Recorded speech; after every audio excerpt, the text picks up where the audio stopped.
Buenos días chicos, bienvenidos a su clase en línea del día de hoy en la materia de sociología con el tema de estructura social. Bueno, saben que cualquier duda estoy para servirles, cualquier situación y demás, con mucho gusto me pueden preguntar. ¿Cuáles son los temas que vamos a ver el día de hoy? Número 1. Concepto de sociedad y cultura. Siguiente, significado de la organización social. Siguiente, los grupos sociales, su clasificación. Siguiente, estratificación social y división del trabajo. Siguiente, la lucha de clases. Siguiente, movilidad social. Y por último, importancia de la sociología en el campo administrativo. ¿Por qué es importante todo esto? Bueno, recordemos que dentro de todo, así que de todo contexto, vamos a incluir ya de manera particular el ámbito social, porque gracias a ello se ha demostrado que el nivel de crecimiento empresarial se ve elevado y bastante influido por este tema. Como vimos en la primera sesión, es que la sociología forma un plano importante en cuanto a la estructura de una organización. Aquí vamos a ver de qué manera está influyendo esa estructura y qué tipo de personitas encontramos para que esta estructura pueda o no crecer, ¿sí? Porque en ocasiones o crece o va hacia la bancarrota. Y muchas de las problemáticas que nos enfrentamos en el ámbito laboral se dan por una situación que no se le dio desde un inicio o desde un principio una solución. Por la falta de soluciones, la pérdida de importancia hasta esas situaciones que pueden sonar muy básicas, pero que en realidad son el punto principal que nos lleva a un conflicto que podemos solucionar desde el inicio, si lo identificamos a tiempo y si en verdad buscamos desde el ámbito social. Bueno, la estructura social va a conllevar obviamente a los individuos, a cada uno de nosotros.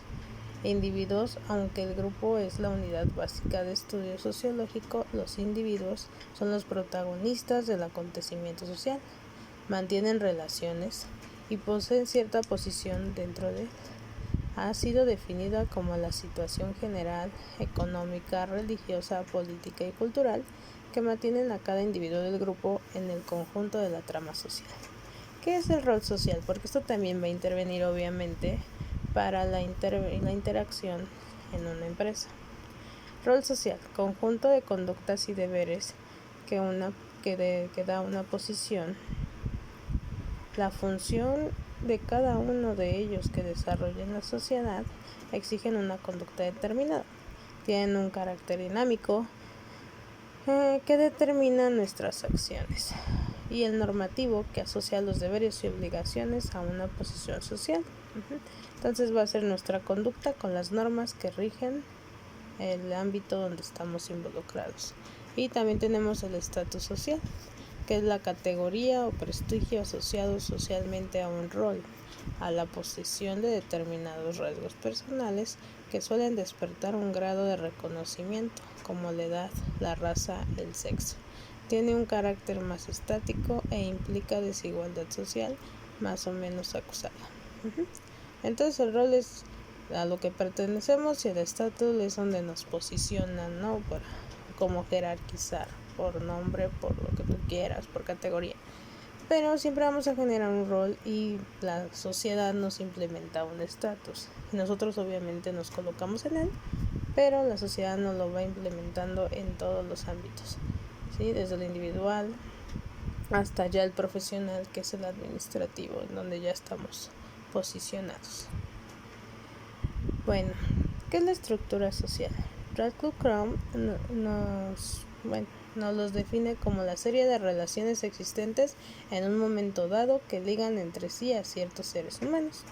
Es la ordenación de personas que mantienen entre sí relaciones institucionalmente controladas o definidas. Entonces, Brown nos habla de esta situación, de que son personas que ya mantienen una relación entre sí y que ya tienen un control y una meta a llegar, a seguir, a la que tienen que llegar, pero todo el tiempo están controlados. En la teoría sociológica, la estructura social tiene dos sentidos primordiales y complementarios. uno como estructura institucional y otro como estructura relacional. Las estructuras sociales se componen de un conjunto limitado de elementos estructurales que son los individuos, grupos comunitarios, valores, instituciones y grupos asociativos, y de las relaciones pautadas que establecen en su seno y entre ellos. Eso nos lo dice Aguilar en el 2001. Una estructura social, por lo tanto, se refleja en una población organizada de una manera específica. La estructura supone una especie de red que se construye mediante las relaciones sociales y donde entran en juego el lenguaje, la cultura, los valores y otros factores que constituyen la identidad del grupo y de sus integrantes. Obviamente todo este conjunto nos va a llevar a que realicemos que lleguemos a esta estructura social. Vamos a ver el concepto de sociedad y cultura, porque obviamente esto tiene que ver al momento de que estamos internos dentro de una organización, tanto a nivel personal como profesional, porque obviamente nosotros empezamos como de manera individual, pero terminamos de manera colectiva. Cada uno de los trabajadores, ya sea donde tú laboras o donde a lo mejor si tienes un negocio propio, van a tener una cultura, y esa fue creada por una sociedad. Para ello vamos a ver qué es una cultura. La cultura es el conjunto de actitudes, saberes, pautas, creencias, costumbres, arte, capacidades y demás que han sido adquiridos e identifican a una época o a un grupo social específicamente. Lo que vamos aprendiendo. ¿Qué es la sociedad? Es un grupo pactado de personas o incluso animales que conviven y se rigen bajo normas comunes. En una sociedad existe un grado de organización y cooperación, lo que ayuda a que se alcancen fines o intereses comunes. Cuando una sociedad transmite sus características persistentemente, de generación en generación, se puede decir que la sociedad se ha convertido en una cultura. Entonces, ¿está claro el concepto? La sociedad son todas las personas de las que estamos rodeados, y la cultura es lo que nos transmiten y que nosotros vamos llevándolo de generación en generación, lo que aprendemos de esa sociedad como cultura, que nos implementan como cultura. Entonces todo esto es aprendido y es lo que nos llevamos a la práctica. Por eso es muy importante la impartición de valores desde un inicio, pero valores positivos, ¿sí? No antivalores, sino valores. Entonces vamos a trabajar con estos dos conceptos. Cultura y sociedad. Es importante diferenciar entre estos dos conceptos complementarios e interdependientes. La sociedad y la cultura. En la sociedad es el conjunto de relaciones sociales que se dan en un hábitat, y la cultura es lo que da forma y envuelve a esta sociedad. En una cultura se pueden mover diferentes criterios dentro de cada contexto social. Pueden ser importantes uno de los valores más que otros. La adaptación a la cultura y a los valores de una determinada sociedad dependerá de las circunstancias socioeconómicas y personales de cada individuo o grupo social. La cultura es un constructor social y por lo tanto también cambian los hábitos que se constituyen como pautas culturales y socialmente aceptadas.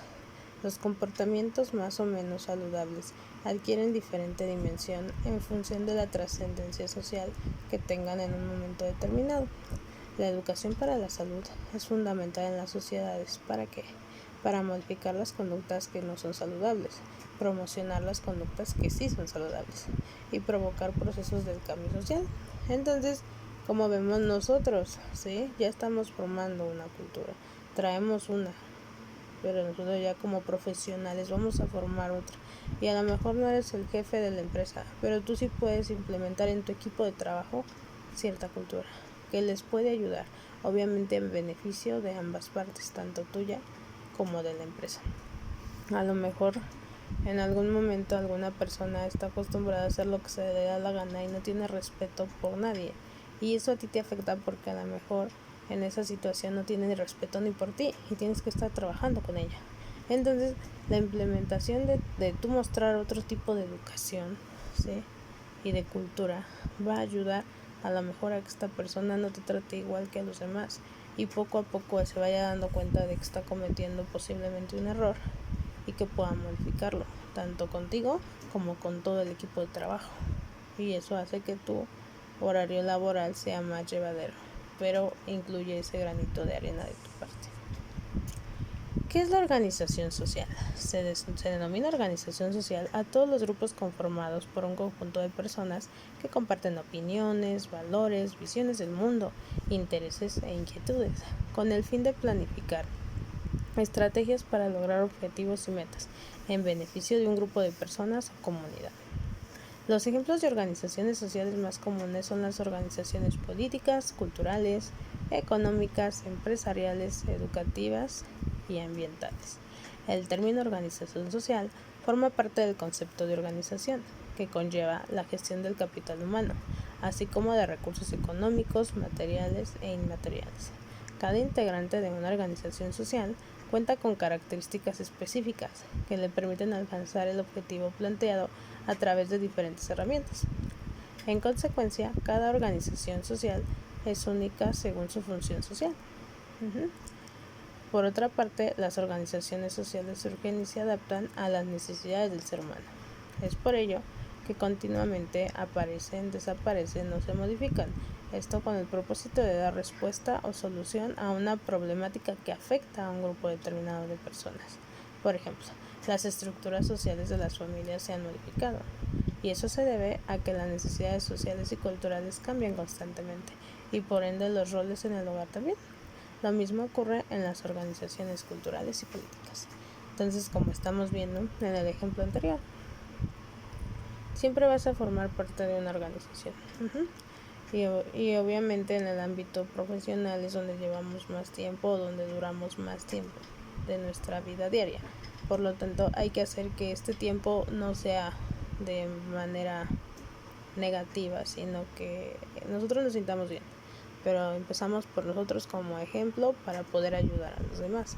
Dentro de nuestra organización, ¿tú qué vas a ayudar o cómo vas a aportar el capital para que esa pequeña parte que tú menciones o que tú des como ejemplo ayude a todo un conjunto de personas, que es el capital humano dentro de la organización?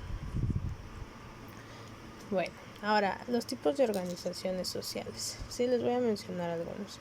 Organizaciones étnicas. Fueron las principales organizaciones sociales en formarse como parte del Instituto de Supervivencia y Administración de Recursos del Ser Humano. De estas surgieron las hordas, los clanes, las tribus, las familias, hasta establecerse los recursos del ser humano. Las comunidades sociales y las organizaciones que se conocen actualmente son parte esencial del desarrollo del hombre y de nuestra historia como seres humanos. Luego siguen las organizaciones sociales según sus fines. Las organizaciones sociales pueden ser con fines de lucro, que son las organizaciones que generan ganancia económica para sus propietarios y o accionistas. Tenemos las organizaciones también sin fines de lucro, que son las funciones de estas organizaciones que no pretenden una ganancia económica, solamente ayudar. Las organizaciones sociales formales, que son las organizaciones tradicionales de estructura piramidal con reglamentos estrictos, que son las que todavía no incluyen una modificación en esa parte. Y las organizaciones sociales informales son organizaciones que no están formalmente legalizadas y están conformados por grupos de personas de manera no oficial, es decir, no son como tal trabajadores dados de alta y demás, pero están en existencia. Las organizaciones políticas, que surgen de las necesidades que tienen las personas de expresar sus intereses en los asuntos públicos. Estas organizaciones pueden tener un alcance nacional o internacional. Un ejemplo de estas organizaciones sociales son los partidos políticos nacionales y las organizaciones que integran fines políticos, económicos, culturales y sociales de trascendencia internacional, como por ejemplo el Mercado Común del Sur en la Unión Europea. ¿Cuáles son las características de estos grupos sociales? Bueno, para que un conjunto de individuos llegue a ser considerado un grupo social, este tiene que presentar una serie de características básicas. ¿Cuáles son estas? Bueno, la primera, cohesión social. ¿Qué nos quiere decir esto? Se trata de una serie de interrelaciones, creencias y valores compartidos y pensamientos concretos que llevan a los miembros a identificarse con el resto. Entonces vamos a buscar a lo mejor algo que les guste a todos en general para que podamos tener algo que nos pueda identificar a todos y que comportamos ese pensamiento. en cuanto a lo mejor gustos. Entonces hay que ver qué tipo de gustos o qué tipo de características o creencias pueden llevar a que nosotros nos sintamos identificados con los demás y poder realizar una cohesión social. Sus individuos comparten características. Los individuos de los grupos sociales comparten características tales como intereses, valores éticos y morales, costumbres, tradiciones, nexos de parentesco, etc. A lo mejor, no tengo las mismas creencias, pero en cuanto a valores e intereses podemos cuadrar un poco más, ¿no? Interacciones sociales. Otro de los requisitos más importantes para que aparezca un grupo social es la presencia de interacciones sociales estables entre sus miembros. Según el número de Dunbar, una persona tan solo puede mantener relaciones con hasta 150 individuos, a que en la práctica este número suele ser bastante menos elevado. Estas características son muy importantes y es lo que tendríamos que observar al momento de que entra una nueva persona a una empresa, ¿sí? Estamos hablando a nivel empresarial de cómo nosotros podemos tener estas características básicas para que se pueda lograr el objetivo de cada una de los objetivos de la empresa o metas alcanzables, porque gracias a estos objetivos podemos generar nuevas ganancias o propósitos dentro de la empresa, pero teniendo un principal apoyo en esto. Esto es una clave para que el trabajo se realice en tiempo y forma y evitar conflictos dentro de la organización y fuera de la organización, porque obviamente si está entrando una persona negativa y yo le estoy contratando a lo mejor para que esté en servicio al cliente, se me van a ir muchos clientes, ¿no? Entonces todo esto, y si todo su equipo de trabajo es igual, va a pasar lo mismo. Todo esto va a influir. Hay que tratar de evitar ese tipo de conflictos, y estos 3 puntos nos van a ayudar para perfeccionar al momento de tomar una decisión para que se incluya a alguien nuevo a una empresa, tu área de trabajo. Metas comunes.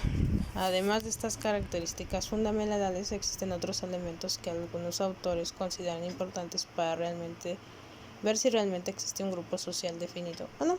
Algunas de las más comunes son la presencia de metas o motivaciones, la aparición de normas y valores que son compartidos por todos los miembros del mismo, y el desarrollo de castigos para quienes no cumplan con las reglas internas. Bueno, se considera que sí debe haber una reglamentación para que no se lleve a cabo una conducta que sea inadecuada, ¿no? Obviamente no nos vamos con castigos que tengan que ver con el método físico, pero a lo mejor con lo que son los descuentos y demás. La división de labores. Por otro lado, una ley universal de los grupos sociales es la presencia de división de labores y por lo tanto presencia de jerarquías. Cuando pertenecemos a un grupo concreto, tendemos a actuar de forma consistente dentro del mismo en distintas situaciones, y el resto de participantes nos proporcionan un nivel de estatus percibido que determina cómo responden a nuestras acciones. Esto de división de labores, hablamos de las jerarquías, ¿no? Nos mencionan que es importante porque, como mencionamos, en ocasiones no tienen los valores y demás el personal que se contrata, que deberían de, sí, pero cuando ya estamos ahí y a lo mejor no los tienen, este tipo de jerarquías hacen que respeten por lo menos la opinión de un jefe, ¿no? Porque nada más es un nombre, jefe, es un título que se le da a las personas, supervisor y demás, pero si a los demás no los respetan, bueno, ya está el nivel de autoridad aquí. Si en verdad necesitas que haya un nivel de autoridad, lo va a haber. Entonces sí es necesario y esencial, porque siempre hay un conjunto de ideas y personas que a lo mejor no desarrollaron de manera consistente ahora sí que el cumplimiento en lo que fue su infancia para el seguimiento de reglas, ¿no?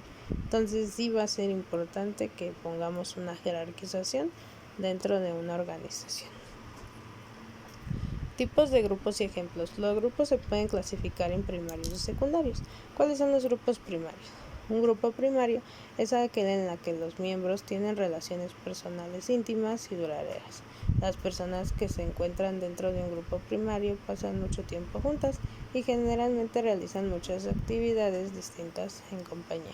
Esto provoca que sientan que se conocen bien y normalmente muestran una preocupación real por el bienestar de los otros. Algunos de los grupos primarios más importantes son la familia y los círculos de amistad. Estos grupos moldean los valores básicos de los seres humanos, a la vez que les permiten forjar su identidad. Son la primera experiencia que el ser humano tiene de formar parte de un colectivo en niñez y en adolescencia. Sumado a esto, los grupos primarios se caracterizan por ser más duraderos y estables que los secundarios. Existen dos grupos primarios, la familia y los amigos. Bueno, esto puede variar. Obviamente, en cuanto a familia y amigos, tratamos de tener una conexión más fuerte, pero también va a depender mucho de cómo se vivió esta etapa. Si desde pequeño te enseñaron a respetar a los demás, si desde pequeño te enseñaron a que hay reglas y a que hay consecuencias de tus actos, vas a poder tener una tolerancia a la frustración y a la vez vas a poder seguir reglas sin mayor problema.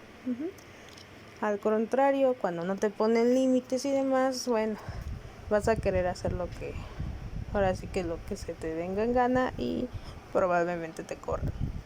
Son esas personas que las corren a cada rato de un trabajo o que no consiguen un trabajo en el cual se sientan bien y que quieran estar por un tiempo determinado, por lo menos mayor a un año, porque no se sienten parte de este ámbito laboral, pero no tanto es muchas veces por la empresa.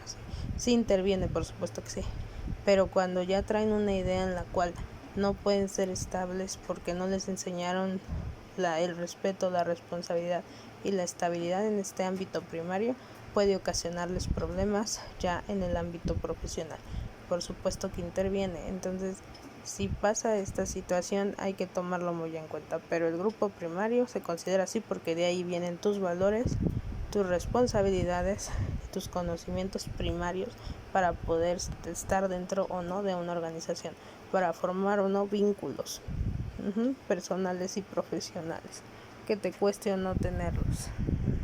Repito, ser sociable, ser amigable, ser respetuoso, valores básicos que se deberían de tener. El grupo familiar es el primer grupo con el que se interactúa. Este grupo le proporciona a la persona los valores esenciales que definirán su vida. Asimismo, ese es el grupo en el que se desarrolla la sensación de pertenencia por primera vez. Lo que les venía mencionando es, si nos sentimos parte de la familia de manera positiva, probablemente en el trabajo también podamos involucrarnos de manera positiva, pero esto sí va a depender mucho del cómo nosotros hicimos esa transición de la niñez a la infancia y a la adultez, porque fue el grupo inicial. Si nos sentimos queridos y apoyados por parte de la familia, probablemente sí vamos a sentirnos aceptados, pero también va a depender de las conductas de los trabajadores y de los miembros del equipo de trabajo. Si esta persona que llegó o tú que llegaste no te sentiste querida y aceptada, mucho menos te vas a sentir querida y aceptada en un ámbito que no conoces. Es muy probable que las conductas sean negativas al momento de socializar si es que esta persona tuvo ahora sí que una vida en la infancia no muy positiva.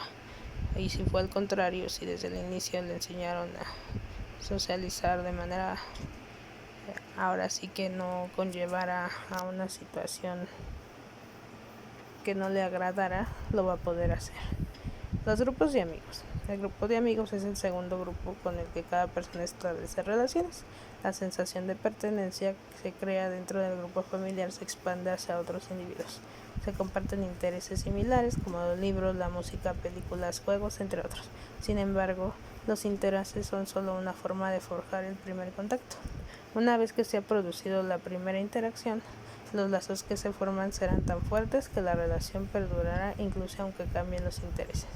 Sí, cuando vemos que los primeros amigos, las primeras relaciones que forman regularmente son las que duran más, por esta situación de que ya se conocen, de que a lo mejor conocen parte de tu vida, entonces empiezan a formar este tipo de relaciones sociales fuertes, ¿sí? Que a lo mejor ya en el trabajo no es igual, pero que podemos gracias a ello formar las relaciones en el trabajo. Grupos secundarios. Una de las características de dos personas debatiendo, por ejemplo, en la división de dos posiciones opuestas. Los grupos secundarios tienden a ser mucho más fuertes que los primarios y a estar conformados por partes de personas cuya relación es puramente formal o institucional. Dentro de los mismos, la conexión emocional es mucho más débil y generalmente no existe un gran conocimiento interpersonal entre sus miembros. Normalmente, además, los grupos secundarios se forman con un propósito concreto en mente y tienden a disolverse una vez que esto se ha cumplido. Algunos ejemplos de este tipo de grupos serían el conjunto de trabajadores de una empresa o los compañeros de una clase de la universidad. Como los que les venía explicando hace un momento, los primeros vínculos son los más fuertes, que son los primarios. Los secundarios, y bueno, tengo que relacionarme con esta persona, lo hago porque lo tengo que hacer, no porque lo quiera hacer. Entonces, cuando interviene esta idea es el hecho de, bueno, vamos a llegar a la meta. Pero también tendría que haber una idea de un bien común. Esta idea es lo que va a llevar a que la empresa sí siga avanzando de manera positiva, porque hay un bien común. Sí vamos a lograr la meta, pero recordemos que vamos a formar poco a poco y en ocasiones ni esto se logra, ¿sí? ¿Por qué no se logra? Porque los grupos primarios no están bien. Si no estoy bien en grupos primarios, me va a costar llegar a la meta en grupos secundarios. Bueno, a continuación les presento algunos ejemplos de grupos secundarios. Uno de ellos son los partidos políticos, que son asociaciones que se llevan a cabo para promocionar las ideas y los programas de un grupo que plantea alcanzar un lugar en el gobierno de un estado. Las personas que forman parte del partido político están unidos por una ideología y por el deseo de gobernar. Los partidos políticos pueden ser comunistas, socialistas, ecológicos, liberales, cristiano-demócratas, socialdemócratas, conservadores, entre otros. Tenemos otro que son los clubes deportivos, que son asociaciones libres y privadas creadas por individuos que comparten el interés por la práctica y la promoción de un deporte en específico. El Barcelona, el Madrid, el Juventus, el Napoli son ejemplos de clubes deportivos de fútbol.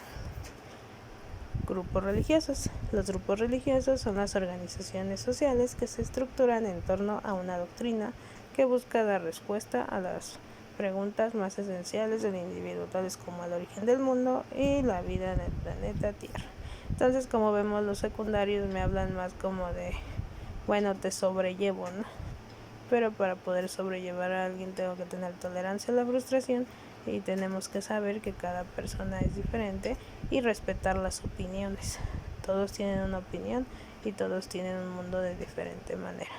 Pero si causa mucho conflicto, hay que apoyar a lo mejor con una retroalimentación para que no se siga dando una problemática que se da de manera constante y que se influye de manera negativa en el desarrollo del cumplimiento de metas de la empresa. Grupos de trabajo son aquellos que se forman dentro de los espacios laborales. Estos son en principio asociaciones forzadas por el individuo. No está en la capacidad de decidir con quién comparte el ambiente de trabajo, sino que se lo imponen. Grupo de estudios de deberes estudiantes son asociaciones libres creadas por el interés de lograr una meta en común, hacer una investigación eficiente, entregar un documento grupal, compartir conocimientos antes de una actividad evaluada, entre otros. Todos son los típicos grupos o equipos de trabajo, ¿no? En los que, bueno, tengo que entregar un proyecto o algo así y pues ya se termina la relación, ¿no? Grupos defensores de las minorías. Estas son las asociaciones libres que se hacen con un objetivo de defender y dar visibilidad a otros grupos minoritarios. En la actualidad estos grupos sociales han ganado popularidad. Algunos ejemplos de estos grupos son las feministas, los defensores de los derechos de la comunidad LGBT y los defensores de los derechos de minorías étnicas, ¿sí?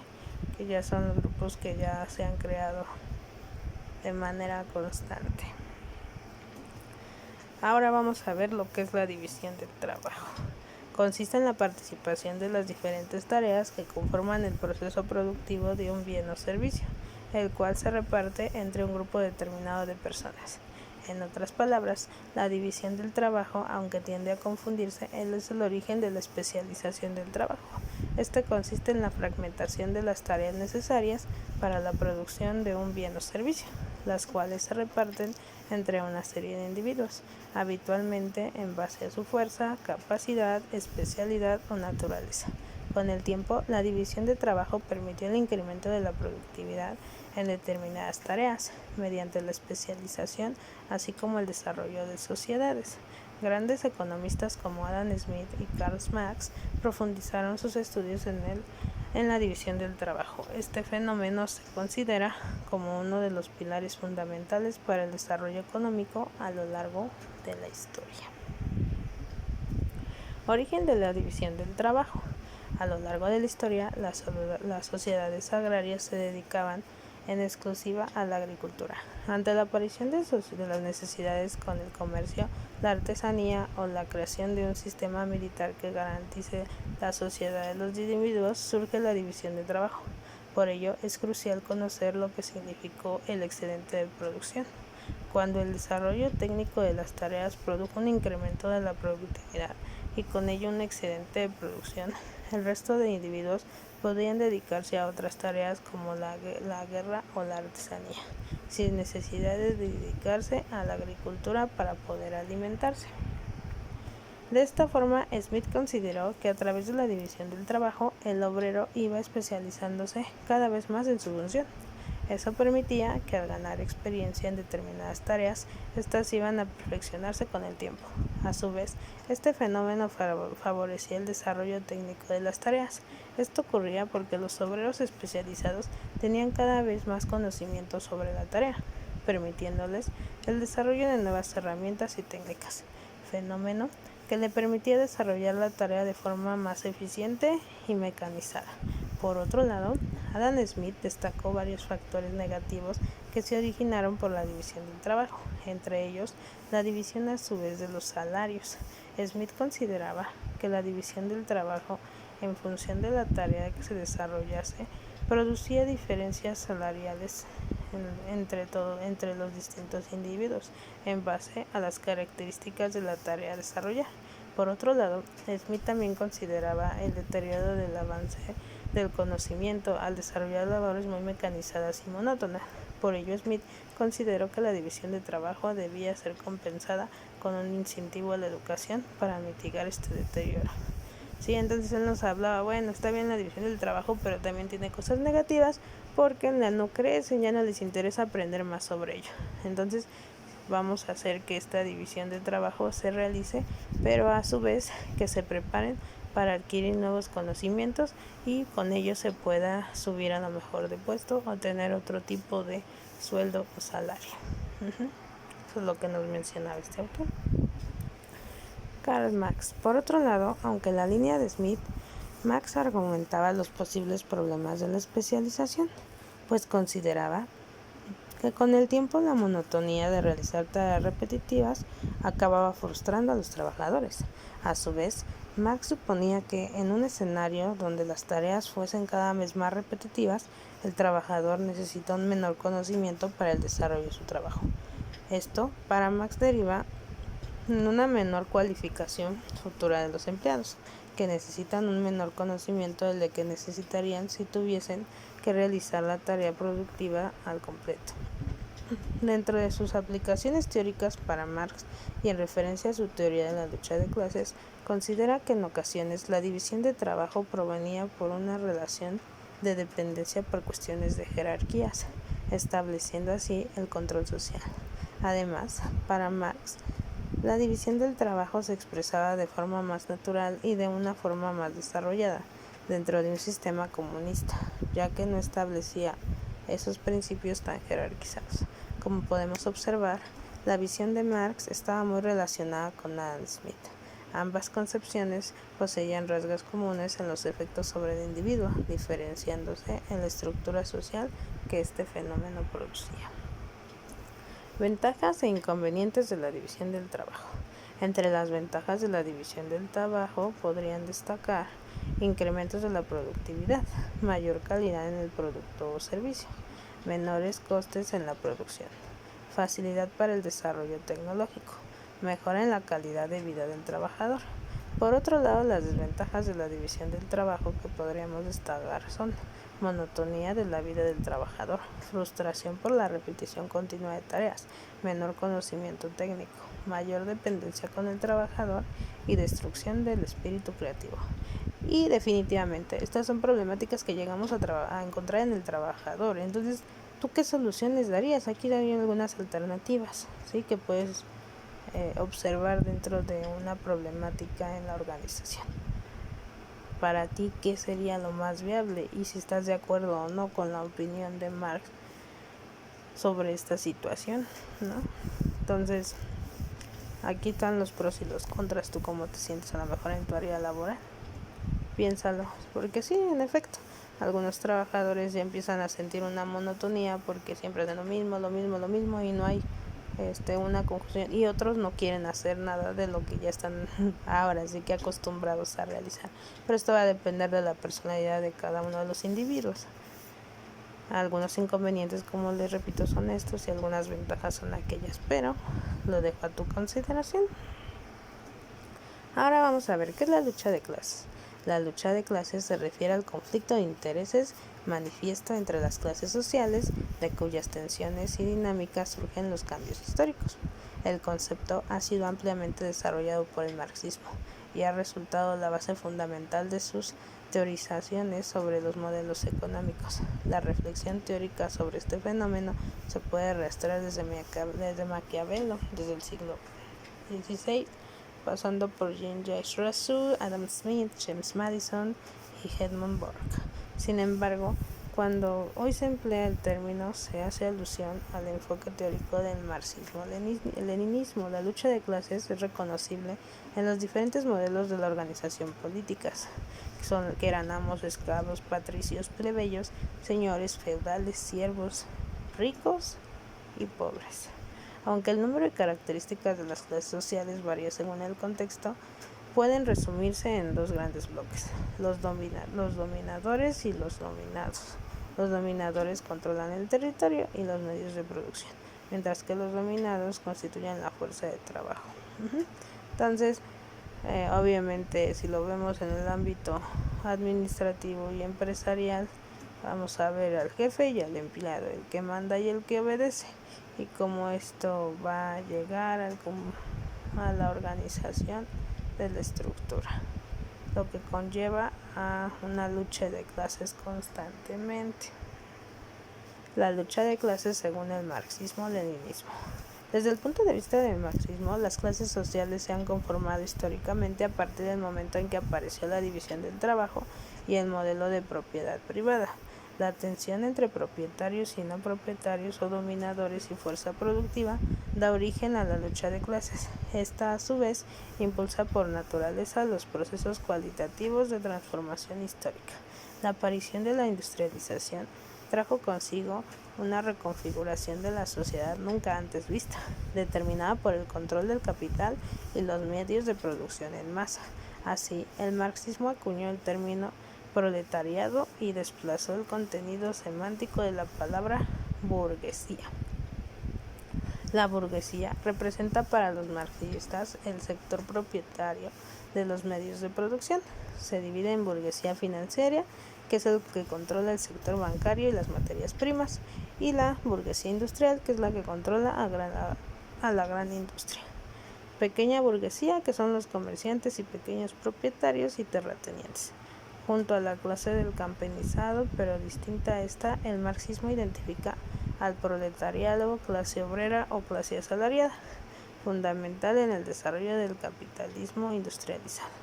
De la tensión entre estos dos grandes bloques surge la lucha de clases, la cual se ve bien representada en los conflictos de los sindicatos obreros en contra de las grandes corporaciones industriales, que recordemos es la lucha de los trabajadores por sus derechos, obviamente hacia los grandes mandatos.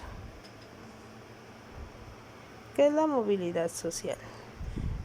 La movilidad social es un concepto proveniente de la sociología que designa los desplazamientos que efectúan los individuos o los núcleos familiares de una sociedad dentro de un determinado Espectro socioeconómico, es decir, se refiere a la personalidad de las clases sociales que permite la incorporación de los nuevos individuos en ascenso. Este concepto existe en el marco de una sociedad de clases o sociedad estratificada. Está muy relacionado con la idea de meritocracia, que los individuos pueden ascender socialmente si se esfuerzan lo suficiente. Así, en una sociedad ideal, las personas que más se esfuerzan lograrían ascender socialmente, mejorando la calidad de vida y teniendo acceso a nuevas oportunidades. Por el contrario, en una sociedad sin movilidad social, las clases o estamentos sociales quedan fijos, inamovibles, sin que los individuos tengan esperanza de ascender. Esto implica que los nacidos en un estrato beneficiario pueden merecer más privilegios y los menos favorecidos tampoco merecen su falta de oportunidades. En estos casos se habla de sociedades de castas, tal y como ocurrió en Europa en el medioevo, en el que el origen de los individuos determinaba su lugar en la sociedad. Y entonces esta movilidad social a nosotros nos ayuda para poder subir de puesto, para poder incrementar el conocimiento, para no quedar estáticos y que haya una motivación extra. La importancia de la movilidad social. La movilidad social es activamente perseguida por las sociedades contemporáneas a través de los métodos distintos, ya que es garantía de una sociedad más equitativa y con menores desigualdades. La posibilidad de ascenso social es imprescindible para combatir la pobreza, ya que la desesperanza social, o sea, el convencimiento de que el sistema jamás le permitirá al individuo desarrollarse, empuja a los estratos desfavorecidos hacia posturas políticas y sociales radicalizadas, a buscar atajos económicos ilícitos que solamente complican más su trayectoria. Entonces, cuando a lo mejor a ti o a otra persona le prometieron subirlo de puesto y no lo hacen y necesita dinero, va a buscar otra forma que no sea muy viable para obtener un segundo puesto o bien otra cantidad de dinero. Vamos a hablar de los tipos de movilidad social. Existen diversos tipos de movilidad social dependiendo de los criterios empleados para clasificarla. Un primer caso se distingue entre movilidad horizontal. Ocurre dentro de un mismo estrato. Se da cuando un grupo humano se desplaza de un círculo ideológico, laboral o social sin que se produzcan cambios del estatus social.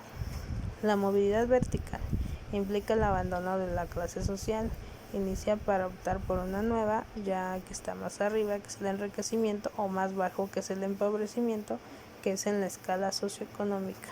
Otras clasificaciones de movilidad social tienen que ver con la generación.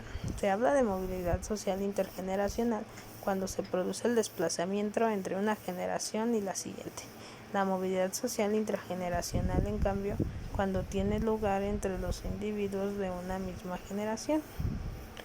La estadística se distingue entre la movilidad social absoluta, determinada por cambios en la estructura de las clases sociales, y movilidad social relativa, que es determinada por las posibilidades de pertenencia a uno u otro estrato social de individuos de distintos orígenes sociales de manera comparativa. Entonces, todos estos existen y hay que ver cuál sería el más adecuado según tu opinión. Las principales causas de movilidad social tienen que ver con, ¿qué pasa aquí? ¿Por qué las personas empiezan a moverse? La inversión en educación, ya que las personas con mayores niveles educativos pueden aspirar a mejores empleos, pueden renovar sus conocimientos con más facilidad y por lo tanto tienen mejores oportunidades para adaptarse a nuevos entornos. Entonces, que dicen, tengo más educación y a lo mejor me voy a estudiar otra carrera para ganar mejor y me muevo de trabajo y voy a obtener obviamente un puesto más elevado. El cambio tecnológico, que crea nuevos puestos de empleo con nuevas exigencias calificadas al mismo tiempo que destruye o hace obsoletos otros empleos tradicionales. Como sabemos, la tecnología va avanzando y va generando nuevos puestos, nuevas competencias y nuevas características para determinados puestos y poderlos ocupar. Entonces también hace eso, a lo mejor que corran a la gente y que contraten nueva. La paternidad planificada, dado que las familias demasiado numerosas, especialmente las monoparentales, tienen muchísimas menos posibilidades de ascenso social que las familias de número más manejable. Por otro lado, el embarazo adolescente suele truncar las posibilidades de estudio y preparación de los individuos, insertándolos prematuramente en el mercado de trabajo. Entonces, aquí intentan entrar a cualquier trabajo para poder mantener a su familia. La migración, dado que las personas que cambian de país suelen tener que empezar desde cero, pero también dejan espacios ocupables para otros individuos de la sociedad original. Entonces se van, pero llegan otros, y eso ocasiona también que la gente se esté moviendo constantemente, o que nos estemos moviendo todos constantemente. La lucha contra las resistencias culturales, ya que ciertos discursos de tipo religioso, fundamentalista o tradicional pueden entorpecer la movilidad social, especialmente en lo que da lugar de la mujer de la sociedad, a la sociedad se refiere. Entonces muchas creencias y opiniones entran aquí para evitar o aumentar la movilidad social. Sociología como ciencia en la administración. ¿Qué tiene que ver la sociología y con nosotros? Como ya lo hemos visto, en toda empresa, en todo grupo va a integrarse lo social.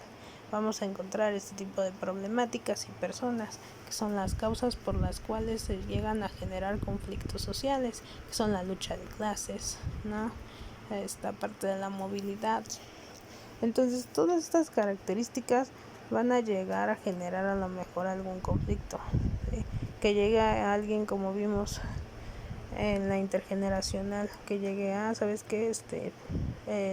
Esta empresa es del jefe tal, pero su hijo va a ocupar ahora esa vacante, aunque no sepa nada, pero la va a ocupar porque es el hijo del jefe, ¿no? Entonces, adaptarse a todo este tipo de problemáticas, ¿qué podría generar dentro de la empresa que la persona no esté preparada? ¿Y cómo podría yo solucionar esa problemática? De eso nos habla la sociología como ciencia en la administración. Su relación con la administración es de suma importancia porque maneja todo lo relacionado con el personal de una organización y los procedimientos utilizados para su correcto manejo y para sacar todo el provecho del desempeño de los trabajadores. La disciplina de la sociología gerencial pretende una aproximación del trabajo como actividad natural del hombre, dando importancia a la investigación de los valores de la sociabilidad, como son comprensión, consenso y motivación. Esto contempla la capacitación técnica y la formación en valores de los dirigentes, pues se aspira a que adquieran una adecuada responsabilidad social, a fin de estimular el poder ciudadano de la autogestión de los procesos sociales. La sociología como disciplina puede servir para comprender la dimensión espiritual de la actividad productiva en cualquier ámbito de la sociedad. Entonces, aquí, como estamos observando, nos habla de cómo nosotros todos, todas las empresas y todos los individuos debemos tomar parte en esta responsabilidad social. ¿Qué quiere decir esto? Que no nos quedemos con que, bueno, pues ya es así. No, o sea, si puedes apoyar en algo, hazlo. No te estoy diciendo que te metas en la vida de los demás, porque no lo vas a hacer y no hablamos de eso, sino que tú con el ejemplo puedes ayudar a los demás. A lo mejor si en ti ven una sonrisa, ¿no? Que llegue el jefe y que no lo saluda. Pero ¿qué crees? Tú llegas y lo saludas, aunque tú seas el supervisor. Ellos ven esa actitud y dicen, bueno, a lo mejor los ayudas a aspirar también a un puesto así, y a que ellos, cuando lleguen a estar en un puesto como el tuyo, sean de una manera diferente. Que tú lleves esa parte de, bueno, no todo es malo, ¿no? O a lo mejor el trabajo no les gusta a la gente que está ahí, pero te ven a ti y se ponen de buenas, dicen, bueno, mínimo voy a ver a tal persona y ya se me quita un poco la cara de infelicidad, porque lo voy a ver y me pone alegre, ¿no? Y a lo mejor me ayuda. No porque estés en un puesto específico no puedes ayudar a los demás. A lo mejor no sabes al 100%, pero si puedes ayudarlo en alguna situación que le pueda facilitar el trabajo, vas a ayudarlo tanto a él como a la empresa para ahorrar tiempo, dinero, y a la vez en el ámbito de pertenencia lo vas a beneficiar. Entonces todos somos esenciales y primordiales, ¿sí? A contrario de la idea de que mencionan, un trabajador es uno en 1,000,000, entonces a lo mejor tú eres diferente a los demás y sí llegas a ser esencial dentro de un ámbito profesional, pero por tus características personales. Y eso hace que crezca y que crezca la empresa. Si apoyas, eres una parte importante, muestra esa diferencia. Eso es lo que nos quiere mostrar la sociología dentro de la administración. ¿Cómo es que influye este ámbito a nivel personal para que el profesional se lleve a cabo de manera continua, positiva y en el cumplimiento de objetivos? ¿Cuál es la conclusión de esta sesión y de estos temas? Los conceptos de autoridad, dominación y control desarrollados por Max Weber, al igual que los planteamientos de la división social del trabajo y la solidaridad orgánica y mecánica, posibilitan entender los procesos de integración, colaboración y cohesión entre los diferentes actores sociales. La dinámica y la estructuración de la sociedad establece nuevas realidades para los preceptos de la solidaridad. Porque gracias a esto nosotros vamos a poder se intenta que se construya y que se inserte este concepto, ¿sí? De ser, sobre todo, que nos pongamos en el lugar del otro, que apoyamos y que nos veamos en verdad como un equipo de trabajo, que se vea las personas como un equipo, no nada más como que, pues ya. No, en verdad ayuda, que se ayuden unos a otros para llegar a los objetivos, porque las problemáticas sociales vienen las problemáticas profesionales, y una problemática social, si no la atacas desde el inicio, vas a generar un conflicto organizacional. La dinámica y estructuración de la sociedad, las nuevas realidades, pero los conceptos contribuyen desde la sociología a explicar diferentes manifestaciones. El poder y la autoridad son conceptos sociológicos de gran importancia para entender los fenómenos de integración social, la estructuración del poder y las diferentes fuentes que lo sustentan. No es posible entender la dinámica social de las organizaciones sin acudir a los aportes de la sociología que nos permiten interpretar los hechos sociales en el entendimiento de Durkheim, ni explicar la acción social con arreglo a fines y los valores postulados por Max Weber.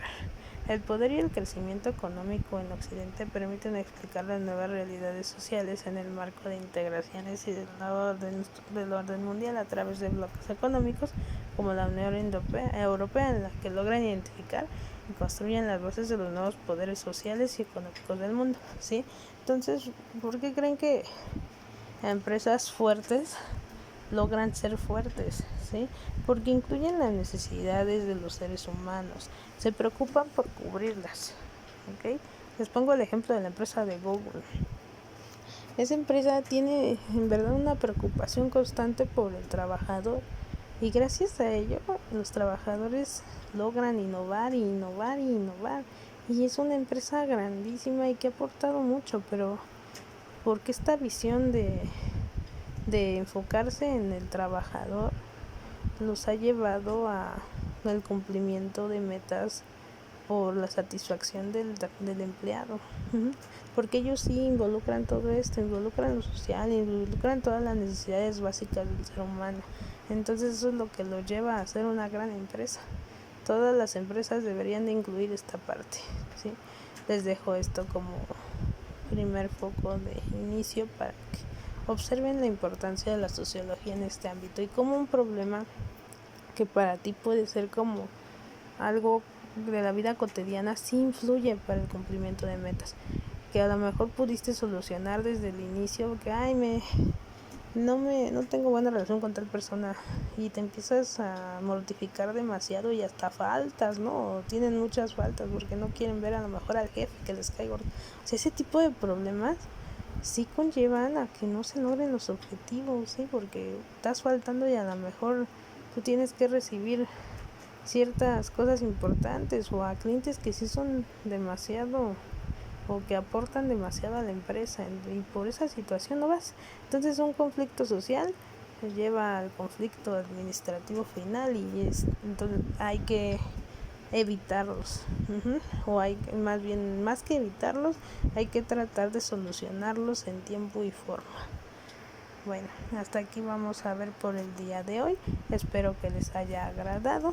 Cualquier duda saben que estoy a sus notificaciones. Y bueno, en cuanto a este tema, espero que sí haya logrado un poco su sensibilización en cuanto a lo que tiene que ver con lo social. Sí importa lo social, pero también importa que haya un cumplimiento de normatividad, por supuesto que sí. Una jerarquización, pero por la realización del cumplimiento de metas, ¿sí? Porque si no también nos vamos a los extremos. Si no hay normas, hay demasiado libertinaje, entonces no se logran los objetivos. Sí hay que tener un nivel, pero hay que saber hacerlo. ¿Cómo hacerlo? Y en qué momentos es necesario poner un alto y en qué momentos es necesario también escuchar para tomar una decisión, ponernos en los zapatos del otro para lograr obtener el mejor objetivo en ambas partes en las que intervengan dichas soluciones. Bueno, muchas gracias chicos, nos vemos la siguiente sesión.